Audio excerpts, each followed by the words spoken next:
அனைவருக்கும் இனிய காலை வணக்கம். நான் உங்கள் சமூக பற்றாளன் ஞானச்சித்தன்.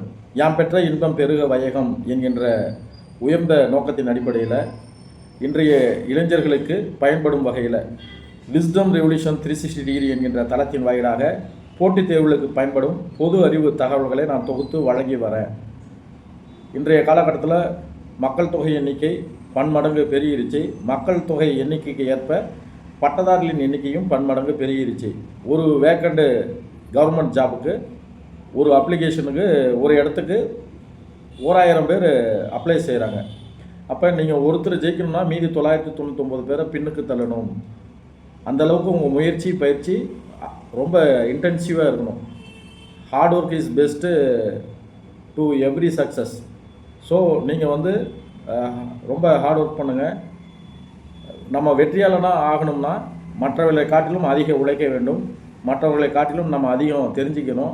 மற்றவர்களை காட்டிலும் நம்ம அதிகம் சிரமம் மேற்கொள்ள வேண்டும். சிரமம் கடந்தால்தான், அதாவது சிகரங்களை தொட வேணும்னா நம்ம சிரமங்களை கடந்தாக வேண்டும். அந்த வகையில் நான் 360 டிகிரியில் போட்டித் தேர்வுகளுக்கு பயன்படும் வகையில் பல்வேறு வகையான துறைகளில் போட்டித் தேர்வுகளுக்கு பயன்படும் வகையில் ஒவ்வொரு டிபார்ட்மெண்ட்டும் நான் சூஸ் பண்ணி நான் தொகுத்து வழங்குகிறேன். இந்த தகவலை பயன்படுத்தி நீங்களும் ஒரு வெற்றியாளராக வர வேண்டும். உங்கள் வாழ்க்கை இந்த சமூகத்தின் மேன்மைக்கு பயன்பட வேண்டும் என்பது எனது தொலைநோக்கு பார்வை. அந்த வகையில் இன்றைக்கி நவம்பர் 12ஆம் தேதி நடைபெற்ற முக்கிய நிகழ்வுகள் என்ன, நவம்பர் 12ஆம் தேதி பிறந்த சாதனையாளர்கள் யார் யார், நவம்பர் 12ஆம் தேதி மறைந்த சாதனையாளர்கள் யார், மற்றும் நவம்பர் 12ஆம் தேதிக்கு என்ன சிறப்பு இருக்குது அப்படிங்கிறத நம்ம இந்த தொகுப்பில் பார்க்கலாம். இப்போ நவம்பர் 12ஆம் தேதியில் ஹிஸ்டாரிக்கல்னு பார்க்கும்போது 1842ஆம் ஆண்டு ஆர்கன் வாயுவை கண்டறிந்த அறிவியல் அறிஞர் ஜான் வில்லியம் ஸ்ட்ராட் அப்படிங்கிறவர் பிறந்தார். இவர் ரொம்ப இம்பார்ட்டண்டான ஒரு சயின்டிஸ்ட்டு. இவர் எதை கண்டுபிடிச்சாருன்னா, ஆர்கன் வாயுங்கிறது மிக மெல்லிய வாயு. இப்போ நம்ம ஆர்கன் வாயு மந்த வாயுக்களில் வரும். அந்த வாயு நம்ம வேதியில் முக்கிய பங்கு வகிக்கிற ஒரு வாயு. இந்த வாயு கண்டுபிடிச்சதுனால அவர் 1904ஆம் ஆண்டில் நோபல் பரிசு வாங்கினார். அது மட்டும் இல்லை, இந்த ஜான் வில்லியம் ஸ்டட் அப்படிங்கிற அறிவியல் அறிஞர் வானம் ஏன் நீல நிறமாக உள்ளது என்பதற்கு இவருடைய ஒளிச்சிதறல் ஸ்கேட்டரிங் ஆஃப் லைட் அந்த கோட்பாடு ரொம்ப பயனுள்ளதாக இருந்தது. ராலே கொள்கை என்று இவருடைய தீசிஸ் சமர்ப்பித்தார். அப்புறம் ஓம் என்ற அலகினை இவர் அறிமுகப்படுத்தினார். அடுத்ததாக பார்த்தோம்னா 1893ஆம் ஆண்டு பிரிட்டிஷ் இந்தியாவிற்கும் ஆப்கானிஸ்தான், அதாவது 1947 ஆகஸ்ட் 15 தான் இந்தியா பாகிஸ்தான் பிரியுது. அந்த காலகட்டத்தில் இந்தியா ஒன்றுபட்ட இந்தியாவாக இருந்தது. அப்போ அந்த டைமில் 1893ஆம் ஆண்டு நவம்பர் 12ஆம் தேதி சர்வதேச எல்லைக்கோடு இந்திய ஆப்கானிஸ்தானுக்கு எல்லைக்கோடு தூராந்த் எல்லைக்கோடு உடன்பாடு செய்யப்பட்ட தினம். இந்த தூராந்த் அப்படிங்கிற பேர் எப்படி வந்துச்சுன்னா, அந்த எல்லைக்கோட்டை அளந்த புவியியல் அறிஞர் தான் ஷர் மோட்டிமர் தூராந்த் என்பவர். அவருடைய பேருக்கு இந்த கோட்டுக்கு வச்சுட்டாங்க. இதனுடைய நீளம்னு பார்க்கும்போது 2430 கிலோமீட்டர்.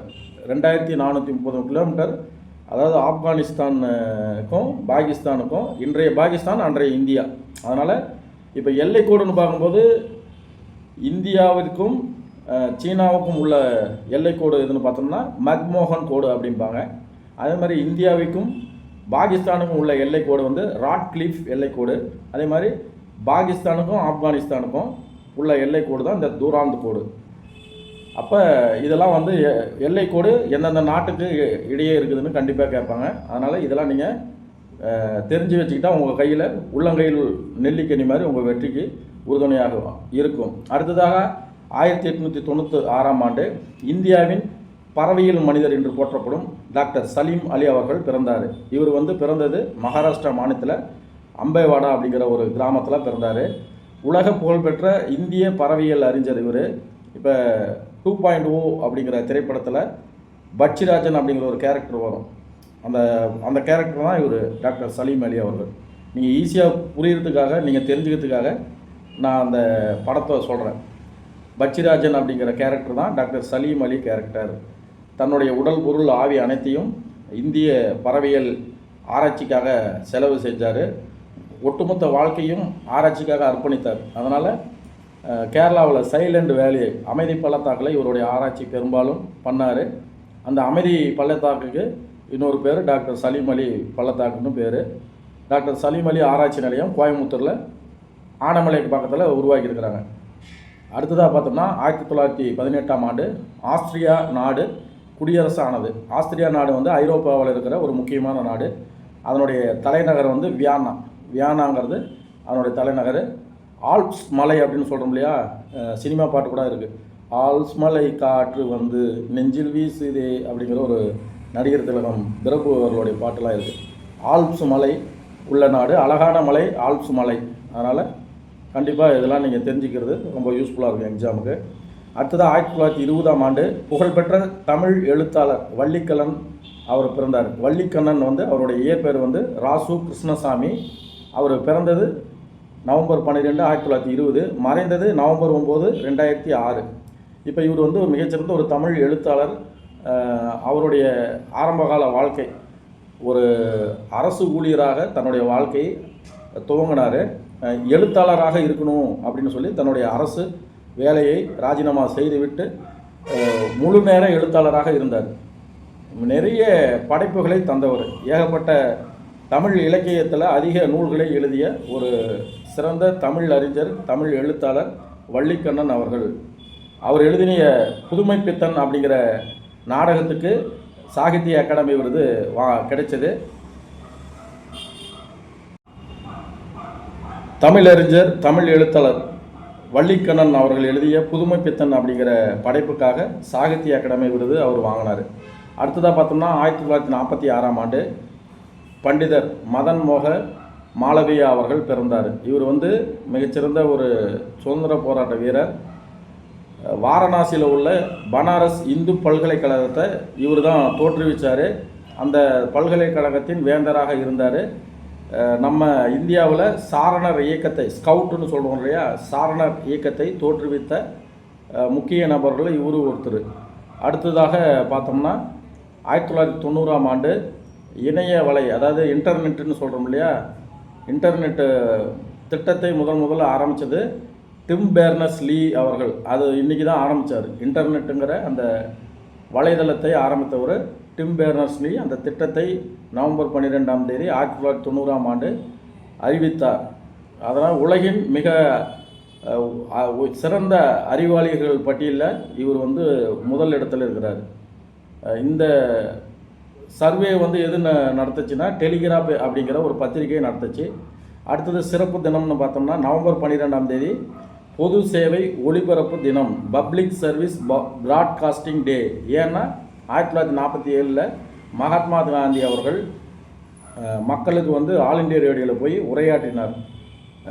நம்ம இந்திய பாகிஸ்தான் பிரிவினையில் மக்கள் ஒரு இடத்துலேருந்து இன்னொரு இடத்துக்கு போகக்கூடாது, இந்தியாவிலே இருங்க அப்படின்னு அவருடைய அறிவுரையை நிகழ்த்திய தினம் இன்று நவம்பர் 12. அதனால் இந்த தினத்தை 2000ஆம் ஆண்டு முதல் நம்ம ஒவ்வொரு ஆண்டும் பப்ளிக் சர்வீஸ் ப்ராட்காஸ்டிங் டே, பொது சேவை ஒளிபரப்பு விழிப்புணர்வு தினமாக கடைபிடிச்சிட்டு வரோம். அடுத்ததாக நவம்பர் 12ஆம் தேதி உலக நுரையீரல் அழற்சி நாள், வேர்ல்டு நிமோனியா டே. இந்த வேர்ல்டு நிமோனியா டே எதுக்குன்னா நம்ம நுரையீரலை பாதுகாக்க வேண்டும், அதனால் பல லட்சம் மக்கள் உயிரிழப்பை தடுக்க வேண்டும் என்கின்ற அந்த விழிப்புணர்வுக்காக 2010 முதல் இந்த நவம்பர் 12ஆம் தேதியை வேர்ல்டு நிமோனியா டேவை உலக நுரையீரல் அழற்சி நாளாக கடைபிடிச்சிட்டு வரோம். இந்த தகவல் அனைத்தும் உங்களுக்கு மிகவும் பயனுள்ளதாக இருக்கும். இந்த தகவல்களை பயன்படுத்தி நீங்களும் என்ன மாதிரி ஒரு வெற்றியாளராக வர வேண்டும், உங்கள் வாழ்க்கை இந்த சமூகத்தின் மேன்மைக்கு பயன்பட வேண்டும் என்று கூறி இன்றைய பொது அறிவு தகவலை நான் இதோடு முடிச்சுக்கிறேன். மீண்டும் ஒரு நல்ல தகவலோடு நான் உங்களை சந்திக்கிறேன். நன்றி, வணக்கம். நான் உங்கள் சமூக பற்றாளன் ஞானச்சித்தன்.